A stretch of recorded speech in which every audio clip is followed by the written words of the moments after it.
Hello everyone, this video will provide a brief summary of the changes made by Terence during our 4th coding stream.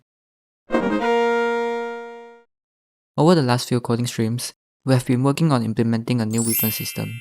Once we are confident in its versatility and stability, we will release it as part 15 of the series, so stay tuned for it.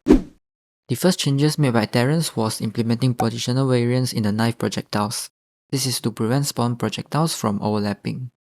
This can be achieved by spawning the knife at the player's position like before and add a randomized offset to it. To calculate the offset, we'll be using a rect, which is basically a rectangle. This rect property is added inside our new weapon system.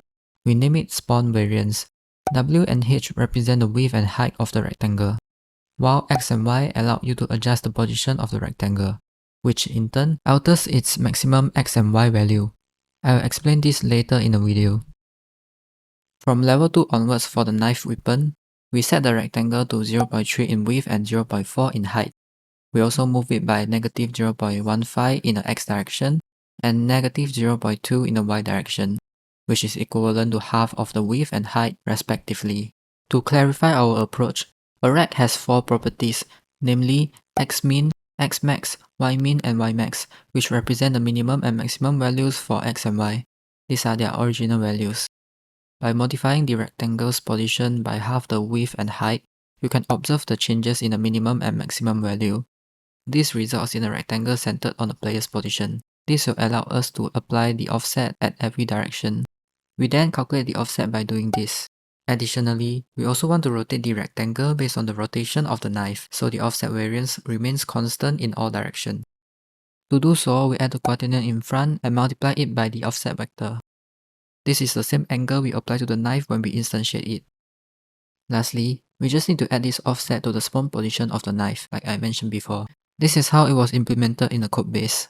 You can pause the video to take a look if you want. Apart from that, we also implemented the garlic weapon using the new weapon system. So now when you upgrade the garlic, the area will increase. The incrementation of the area is controlled by the area property in our new weapon system. We achieve the increase in area by scaling the garlic based on the property. In addition to the garlic weapon, we have also implemented the fireworm weapon. Unlike the knife projectiles, the fireworm projectiles don't follow the player's movement. Instead, they automatically aim at enemy. To achieve that, we have added a boolean called has auto aim under the projectile script. When this is set to true, it randomly selects an enemy as the target and fires at it. If this is set to false, it will have the same behavior as the knife projectiles. We will be implementing a few more weapons using the new weapon system to see how well it works and what other features it needs before releasing it as part 15 of the series. Based on the result of our recent poll, we will be implementing the lightning ring weapon in the upcoming coding stream. If you are interested, feel free to join in the stream and see how Terence implement the weapon. The upgrade UI was also fixed. Previously, it had a bug where not all 4 upgrade options would appear. The spacing and position of the upgrades was also inconsistent when there are fewer than 4 upgrades. So we fixed the panel to ensure that the spacing doesn't spread awkwardly if we have less than 3 upgrades. Lastly, a weapon type dropdown was added to the new weapon system. This will take in all the scripts that derive from the weapon class. The idea is to introduce a behavior to the weapon system so that when we add new scripts, we can use the dropdown to select which weapon script we want to use. With that, we can add custom scripts to specific weapons that has more unconventional behavior. We don't need to use this right now, but we'll probably need this in the future. And that summarizes all the changes in the 4th coding stream. See you in the next video.